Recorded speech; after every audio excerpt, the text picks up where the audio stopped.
Álvaro García Linera, vicepresidente del Estado Plurinacional de Bolivia.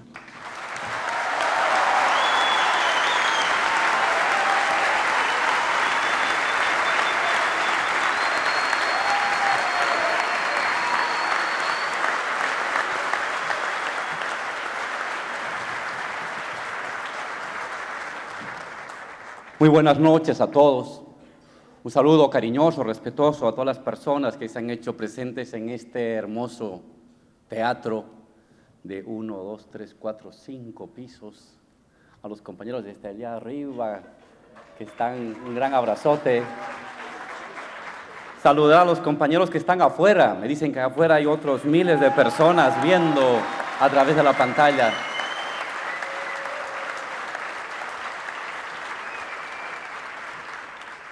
Saludar a Diego, a Ignacio, a Íñigo, a Ricardo, que nos acompañan en la mesa. Y ante todo, la emoción de este encuentro con personas como las madres que representan la memoria y la dignidad de los años 70 y de los años 80. Y esta juventud ardiente que la vimos desfilar en Bolivia el 22 de enero, cuando el presidente Evo ascendió nuevamente a la presidencia. Vimos a muchos argentinos jóvenes con sus banderas que nos venían a visitar. Nos sentimos en Argentina y aquí me siento en Bolivia. Muchas gracias por su cariño, muchas gracias por su recibimiento.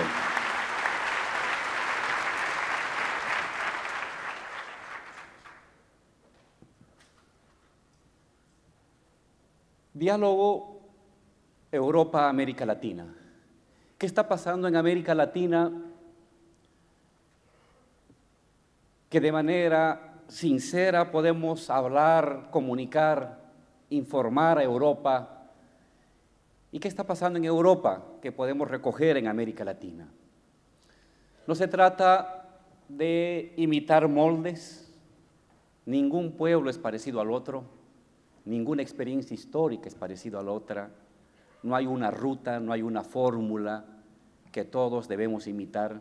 Lo que hay experiencias compartidas, situaciones que enriquecen la experiencia del otro, experiencias del otro que mejoran la comprensión de nuestra propia experiencia. Yo quiero dialogar a partir de la experiencia latinoamericana con Europa, con Íñigo, con Podemos, con Syriza, conjunto de temas que hemos atravesado nosotros y que de alguna manera debían ser tomadas en cuenta también por los compañeros. Quizás no lo atraviesen, quizás lo atraviesen, y si lo tocan atravesar, que tomen en cuenta lo que aquí se hizo bien o lo que aquí se hizo mal, para que allí lo puedan hacer mejor.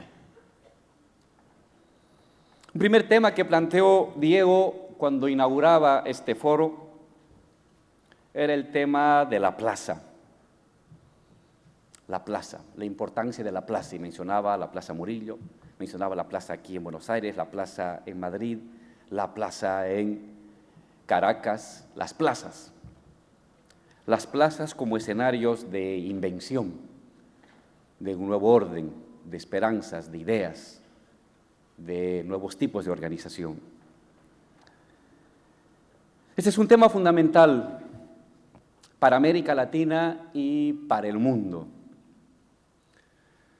A todos nos ha tocado atravesar largas épocas de regímenes de democracia representativa, formación de partidos, campañas electorales, elección de gobernantes, y después de un tiempo, molestia con los gobernantes, indignación, escepticismo, desesperanza, malestar, angustia y resignación personal. Lo nuevo de América Latina, y creo que lo nuevo del florecimiento de la democracia, radica no en la negación de los procesos de democracia representativa. El pueblo vota, la gente va a votar y forma parte de su hábito. Quizás lo nuevo que está enseñando América Latina, que está mostrando América Latina, es que la democracia no se puede reducir únicamente al voto. Que el voto, que la representación es un elemento fundamental de la Constitución democrática de los Estados. Se garantiza derechos, se garantiza pluralidad, pero que paralela y complementariamente hay otras formas de enriquecimiento de lo democrático. Esas formas de enriquecimiento de lo democrático es la plaza, es la calle, es la democracia callejera, es la democracia plebeya, es la democracia que ejercemos en las marchas, en las avenidas, en los sindicatos, en las asambleas y en las comunidades. No se puede entender el proceso boliviano sin ese correlato, sin esta dualidad institucional. Formación de una mayoría electoral, victoria, 54%, 64%, 62%, mayoría electoral, que legitima una propuesta, una voluntad política. Pero esa democracia o esa voluntad política no podría sostenerse, no se hubiera sostenido frente a los embates de la derecha, de las fuerzas conservadoras, de los poderes externos, de los organismos internacionales. No se hubiera podido sostener si no hubiera venido aquí acompañada, enriquecida, empujada y defendida con la democracia en las calles.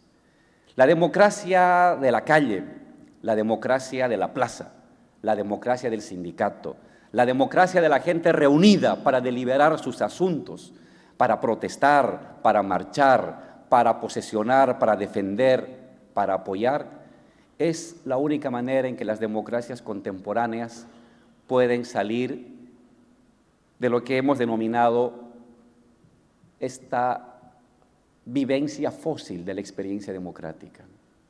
Hoy en muchos países del mundo tienen sistemas electorales, claro que sí. Tienen sistemas democráticos, claro que sí, pero son democracias fósiles. Sus ciudadanos apáticos, recluidos en sus casas, con la mantequilla y el pan suficiente para el día, ¿en qué intervienen? ¿Qué deciden? ¿Deciden el destino de su barrio? ¿Deciden el destino de su departamento? ¿Deciden el destino de su país? ¿Deciden los despidos? ¿Deciden las inversiones? ¿Deciden el crecimiento de la economía? ¿Deciden la asignación presupuestaria para salud y educación? No lo hacen. Lo hace una minoría, una élite, una casta. La única manera en que la democracia en el mundo puede rejuvenecer, revitalizarse, abandonar su estado de institución fósil, repetitiva, aburrida y monopolizada por élites o por castas, es la vigencia, el vigor y el complemento de la democracia de las calles, de la democracia de las organizaciones, de la fuerza de los movimientos sociales. ¿Quién va a defender la revolución en Venezuela? La gente, el humilde, el trabajador, la vendedora, la comerciante, en la calle, en el barrio, en la comunidad.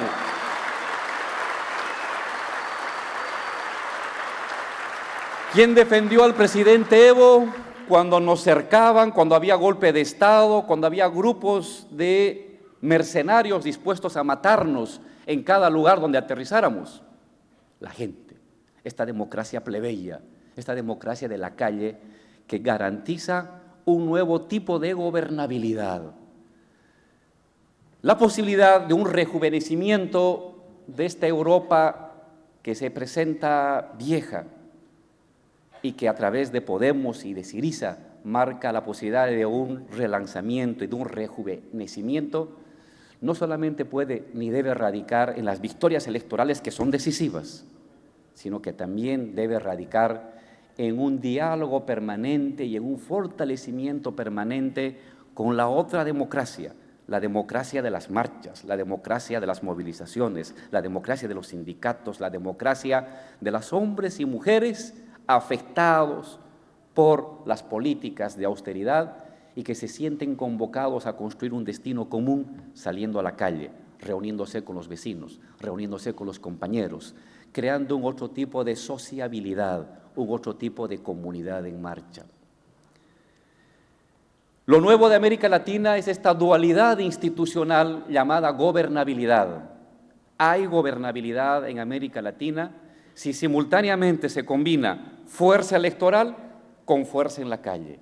Hay gobernabilidad de los estados latinoamericanos y hay un reforzamiento de la dinámica democrática si simultáneamente la gente vota defendiendo derechos civiles y derechos políticos y si simultáneamente la gente delibera, la gente participa, la gente asume compromisos, la gente propone al Estado y al gobierno en sus ámbitos de organización local, territorial, de la calle, de la plaza, de la asamblea.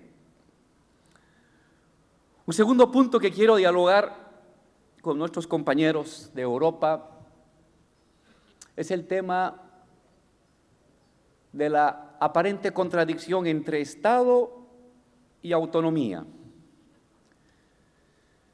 Las izquierdas deben plantearse el tema del Estado o las izquierdas deben plantearse el tema de la construcción autónoma de espacios de libertad, de soberanía, de creatividad, de emancipación. Un viejo debate. ¿Hay que tomar el Estado? ¿No se corre el riesgo de que el Estado nos tome a nosotros y de revolucionarios nos convirtemos en conservadores? Y si dejamos el Estado, entonces nos dedicaremos a construir espacios de autonomía, donde el Estado no interviene. Creo que también este es un debate que en la experiencia latinoamericana, aquí en Argentina, en Brasil, en Ecuador, en Bolivia, en Venezuela, ha dado un paso más allá. El Estado es también otra institución de lo común que tiene una sociedad. ¿Acaso los derechos no son comunes? ¿Acaso la ciudadanía no es una forma de construir un tipo de comunidad de derechos culturales, de derechos cívicos, de derechos políticos? El Estado es una forma de comunidad, pero Marx nos decía es una comunidad ilusoria y nunca el revolucionario debe perder de vista eso. Es comunidad, tiene ámbitos de lo común, pero también es ilusoria porque el Estado también es monopolio. El Estado es también por definición concentración de decisiones. Pero es también comunidad.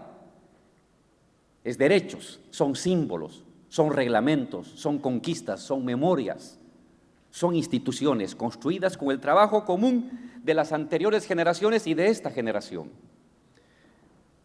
El Estado es una forma de un yo colectivo,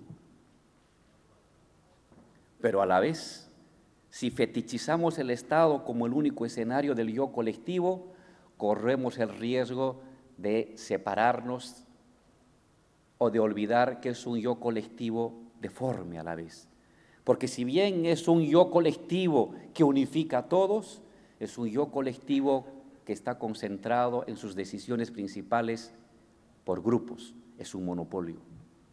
Y que la manera de vacunarnos contra ello, la manera de vacunarnos contra esta monopolización es también el cultivo de las esferas de autonomía, de las estructuras autónomas de la sociedad, en comunidades, en barrios, en fábricas, en grupos colectivos de producción, de asociación, de comercialización. Es el uno y el otro. Si solamente nos dedicamos al ámbito de la autonomía, decimos no quiero nada con el Estado porque todo lo contamina y yo me aíslo con el grupo, con mi pequeña comunidad, yo puedo vivir bien. Pero ¿y el resto de las personas? He abdicado a los poderosos, a los que sí saben administrar de manera monopólica, abusiva y autoritaria esos bienes comunes para uso privado. Es una forma también de cobardía política, es abdicar a nuestra responsabilidad con la historia.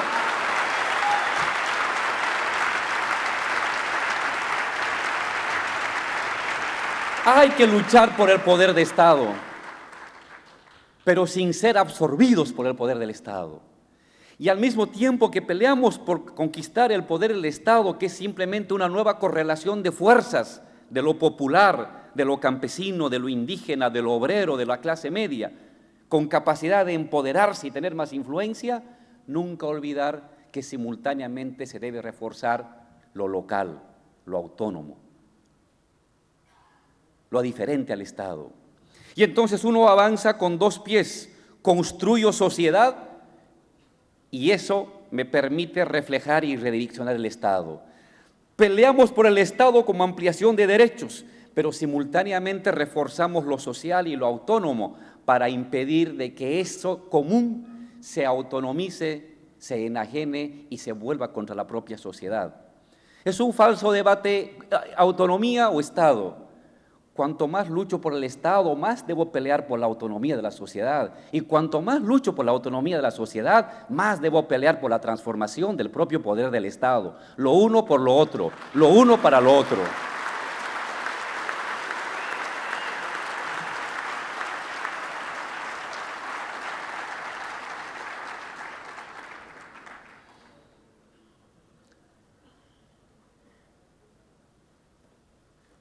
La voluntad, la esperanza. Las políticas de austeridad, de despido y de maltrato que lo vivimos aquí en Argentina, que la vivimos en Bolivia y que ahora están comenzando a vivir en Europa, en España, en Grecia, en Portugal, poco a poco en Italia, también en España, perdón, en Francia, son suficientes para generar una masa crítica capaz de movilizarse frente a los poderosos? No. La pobreza por sí solo no genera emancipación. La pobreza por sí solo también puede generar desesperación, puede generar aislamiento, puede generar frustración. Por lo general eso sucede. La pobreza y el malestar no siempre es sinónimo de caldo de cultivo de los procesos revolucionarios. Los procesos revolucionarios pueden surgir si sobre el malestar, si sobre la pobreza, si sobre el incremento de tus condiciones de vida o el decremento de tus condiciones de vida, la gente cree que es posible luchar y que su lucha dé un resultado. Uno no lucha solamente porque es pobre, uno lucha porque es pobre y porque cree que luchando puede dejar de ser pobre, es decir, la esperanza. No hay revolución que no se haya movilizado a partir de una esperanza, de una posibilidad.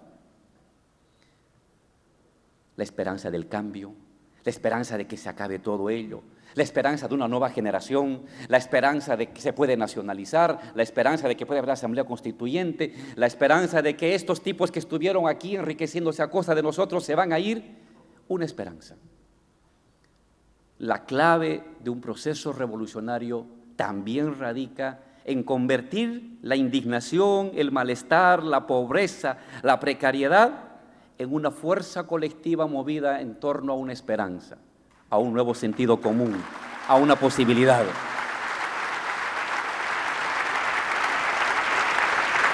En el caso de Bolivia, 3 fueron las esperanzas movilizadoras que surgieron de la calle: nacionalizar los hidrocarburos, asamblea constituyente, gobierno indígena.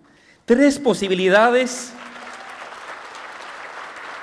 inicialmente marginales, inicialmente secundarias, apabulladas por un sentido común de globalización, de privatización, de acuerdos partidarios que dominaba el escenario de las universidades, de los sindicatos, de los medios de comunicación, de la prensa. Pero esto que emergió de los intersticios de la lucha y del poder estatal, poco a poco fue agarrando cuerpo, poco a poco fue irradiando, poco a poco fue logrando una fuerza colectiva con capacidad de movilización. En el fondo, una lucha política es una lucha por el sentido común, por las ideas fuerza, por las ideas sin fuerza que pueden movilizar la esperanza de la gente. Ideas fuerza, Íñigo, ideas fuerza. Nadie puede decir cuáles son, sabrán los españoles. Su problema de los españoles no es un problema que uno puede conocer, porque no vivo España, no conocemos España, ustedes son de allí. pero una idea fuerza, un principio de esperanza, que lo hemos visto en esa gran marcha. Era una marcha de esperanza. No había una consigna común, había la esperanza de que todo esto acabe. Eso es la clave. ¿Cómo convertir la posibilidad? Ustedes son esperanza, son una nueva generación. Se los ve en su rostro, jovencitos, su discurso, su fuerza. La juventud también es una esperanza. La unidad es una esperanza. El fin de un ciclo es una esperanza. Pero uno tiene que saber permanentemente poner en marcha los temas de la esperanza. Si la esperanza no se cohesiona, puede darse una movilización grande y la gente otra vez regresar a lo suyo, resignarse, volver a su vida cotidiana.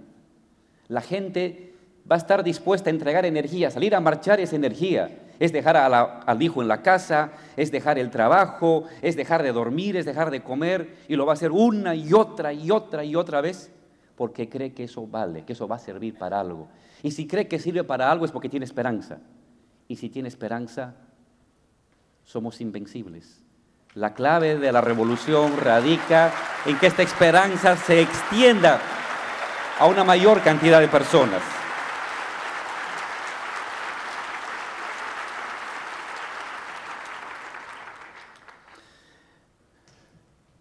Pero también las revoluciones, los revolucionarios, la gente progresista, tenemos que tener capaz de autoanalizarnos, de autoevaluarnos permanentemente.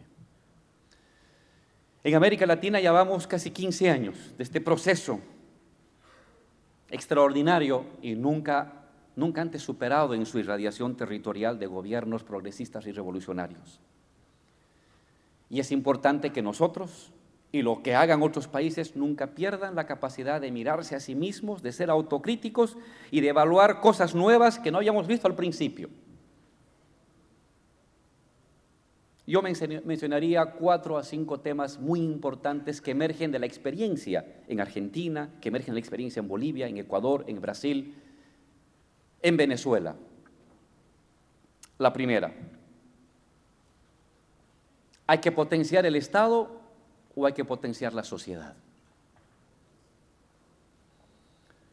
Si concentramos todo en la voluntad de crear fuerza electoral, capacidad organizativa y fortaleza institucional, uno va a concentrar toda su fuerza en potenciar el Estado.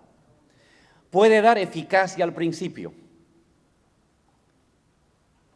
pero pierde el aspecto vital de la democratización de lo público. Porque puede haber un Estado bueno, un buen estado de bienestar, pero si no hay acción colectiva, no hay movilización social con capacidad de intervención en lo público, el estado de bienestar aparece como una buena gestión de una élite bien pensante y bien intencionada, pero ya no como una creación de la propia sociedad. Hay que reforzar un buen Estado, hay que crear una nueva institucionalidad que corresponda a la nueva época, sí, pero nunca en función de gobierno, en función de sociedad, dejar de crear fuerza social, movilización social, porque solamente ahí radica que podamos pasar de la experiencia de esos capitalismos de Estado que caracterizaron las experiencias de Europa del Este. Capitalismo de Estado no es igual a socialismo.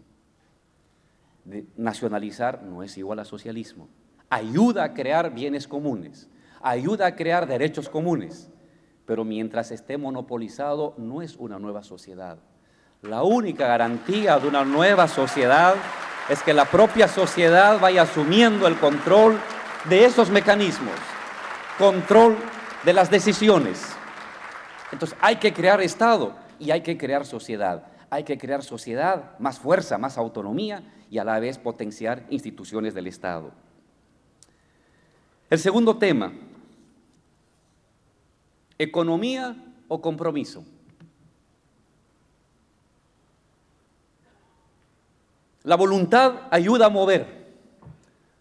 La voluntad y la esperanza es el principio que mencionaba Hegel siempre para poder cambiar el mundo. Pero eso tiene un límite. Puede haber 1 año de voluntad, 2 años de esperanza, 3 años de voluntad, 4 años de sacrificio. Pero si ese sacrificio, esa voluntad no viene acompañado con resultados prácticos, la voluntad también se cansa. El sacrificio también tiene límite. Es una obligación de los gobiernos progresistas y revolucionarios tener la capacidad de crear un régimen económico sostenible, redistributivo, generador de riqueza, generador de igualdad. No es un tema menor, no es un tema menor. La sociedad no se mueve perpetuamente, no hay el ascenso perpetuo de la sociedad en sus movilizaciones, no.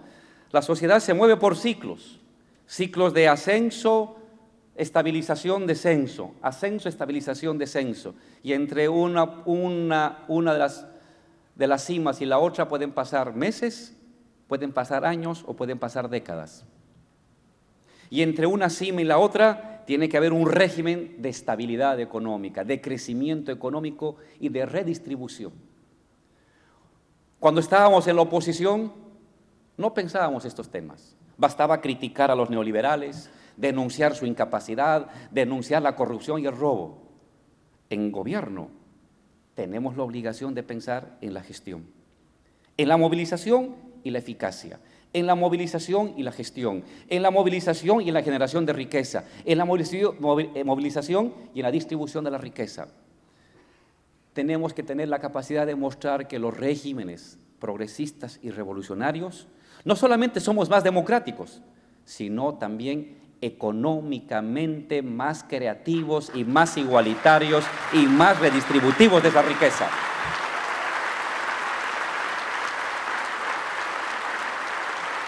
¿Y saben por qué? Porque no queremos, compañero Ignacio, no queremos que este despertar de las izquierdas latinoamericanos sea un corto verano. No queremos ser parte de una novela de un corto verano. Queremos que dure mucho. Queremos que dure mucho. Queremos que dure décadas. Queremos que dure para siempre. Y eso es la economía. En gobierno, el puesto de mando se coloca en la economía. Democracia y economía. Cuando uno está en la oposición, es lucha democrática y construcción de sentido común. Cuando uno está en gobierno, es ampliación de espacios democráticos y construcción de una buena economía con capacidad de distribuir la riqueza y de generar más igualdad entre las personas.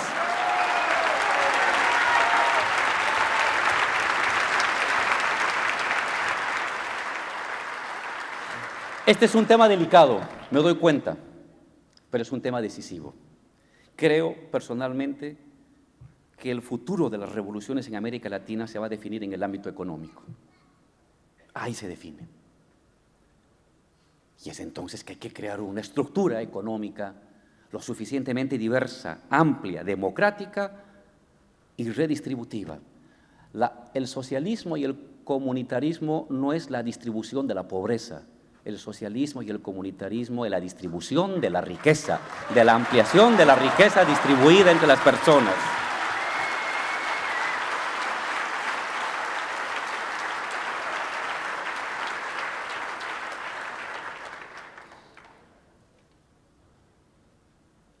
¿Solo fortaleza local o dimensión mundial?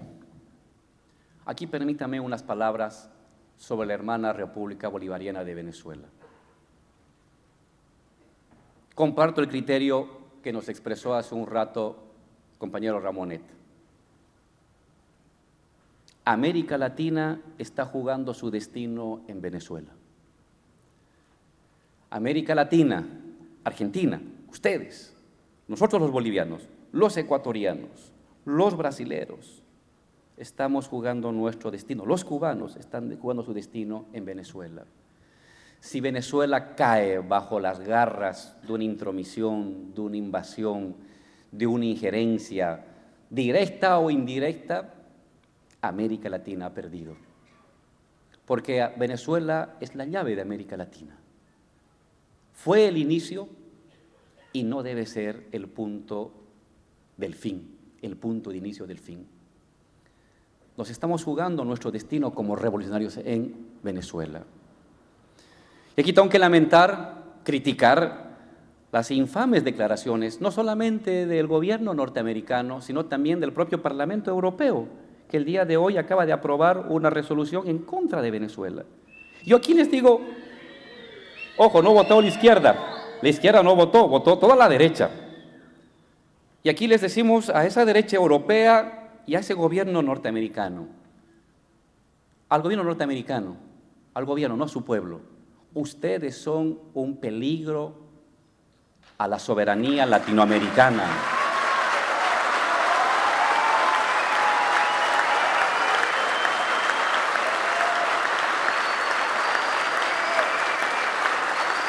Nosotros no somos peligro para nadie. Ustedes son y han sido un peligro para los pueblos latinoamericanos, un peligro para los estados latinoamericanos, un peligro para la vida en Latinoamérica.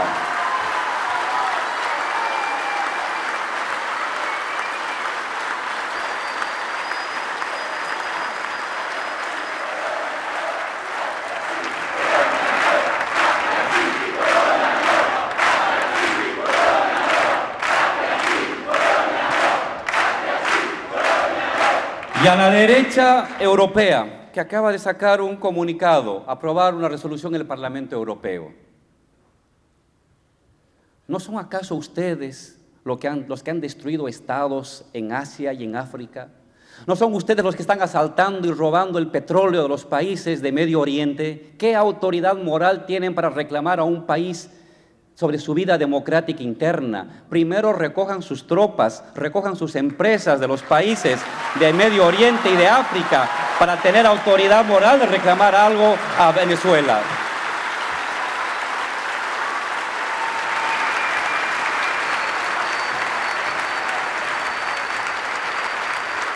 Si ustedes ven, lo que pasa en cada país repercute en el mundo. Es así. Ninguna revolución y ningún proceso puede sobrevivir por sí solo. Ninguna revolución, ningún proceso emancipativo y progresista va a poder continuar si solamente se mira a sí mismo el ombligo. Todos necesitamos de todos. Argentina necesita de Brasil, Brasil, Ecuador, Ecuador de Bolivia, Bolivia de Cuba, Cuba de Venezuela. Toda América Latina se necesita a nosotros y lo necesitamos a ustedes, europeos. Los necesitamos. Sin ustedes esto no va a avanzar. Y sin nosotros, ustedes tampoco van a poder hacer lo que tienen que hacer. Estamos interconectados, nos necesitamos mutuamente. Hoy la humanidad está en peligro. Hoy la humanidad está en riesgo. Hemos visto con los bombardeos de tropas europeas y de tropas norteamericanas destruirse estados. Y ahora quieren combatir a ISIS. ¿Pero acaso no es una criatura de Estados Unidos y de los gobiernos europeos ISIS? ¿Acaso ellos no destruyeron Siria, Irak? ¿No destruyeron Libia? ¿No le invadieron, no acabaron con los estados nacionales para que surja ese tipo? Y ahora se hacen a los que yo no fui y quieren combatir y convocan al mundo a combatir el fundamentalismo de ISIS. Ellos son sus padres, ellos son las madres de ese tipo de fundamentalismos que ha surgido en Europa.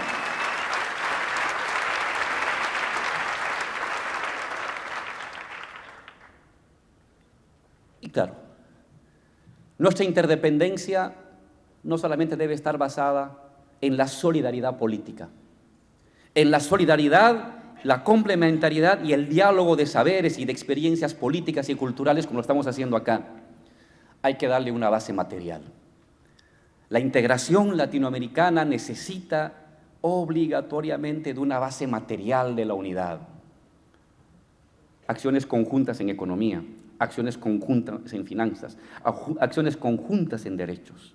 Esta es nuestra gran tarea, mis compañeros de Argentina y especialmente de Brasil, que son los países económicamente más fuertes y sólidos de América Latina.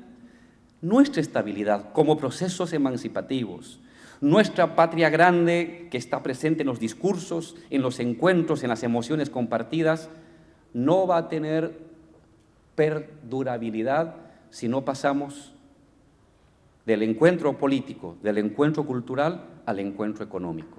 empresas conjuntas, producción conjunta, servicios financieros conjuntos.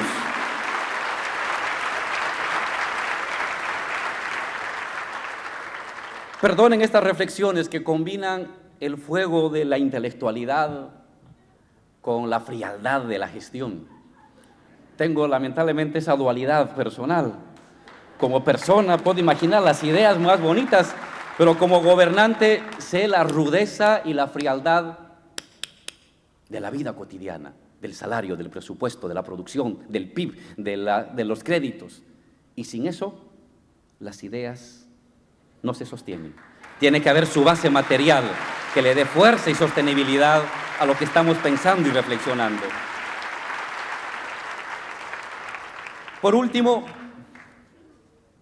decir a nuestros hermanos europeos que los argentinos, los bolivianos, vemos lo que está pasando en Europa como si estuviéramos viendo una película retro de tiempo de Charles Chaplin. Lo que les ha pasado a ustedes ya lo hemos visto. Nos ha pasado a nosotros. Imposición del Fondo Monetario, del Banco Mundial, políticas de austeridad, de privatización, de despidos. Pasó aquí en Argentina, pasó en Bolivia, pasó en Ecuador, pasó en Perú. Lo que está pasando ahorita en Europa es lo que pasó en América Latina hace 20 años atrás. Y el resultado fue una noche terrible de desgracia. ¿Qué les decimos? No pasen esa noche. No, es terrible, es depredadora, es mortal. Todas las políticas de austeridad conducen a pérdida de derechos, a pérdida de soberanía, a pérdida de sindicalización, a retroceso económico, a subordinación política, a subordinación económica. Aquí en Argentina, en Bolivia, en los años 80, en tiempos neoliberales, el 40% de la riqueza pertenecía a un país extranjero. El otro 30% a 3 empresas extranjeras. La extrema pobreza se incrementó. La precariedad se infló. Los jóvenes no tenían esperanza ni tenían destino. Lo vivimos. Hermanos europeos, no pasen por eso. Si en algo sirve la experiencia latinoamericana, es que las políticas de austeridad destruyen las naciones, destruyen la sociedad, anulan la democracia y hacen perder la soberanía económica. Den un salto, rompan con eso. Hay otra posibilidad de riqueza, hay otra posibilidad de distribuir y de generar riqueza sin aceptar la imposición terrible, autoritaria, despótica de esos organismos, de esas troicas que se creen los dueños del mundo. No, Europa es de los europeos, no es de los mercados financieros ni del Bundesbank. Europa es para los europeos, como América Latina para los latinoamericanos.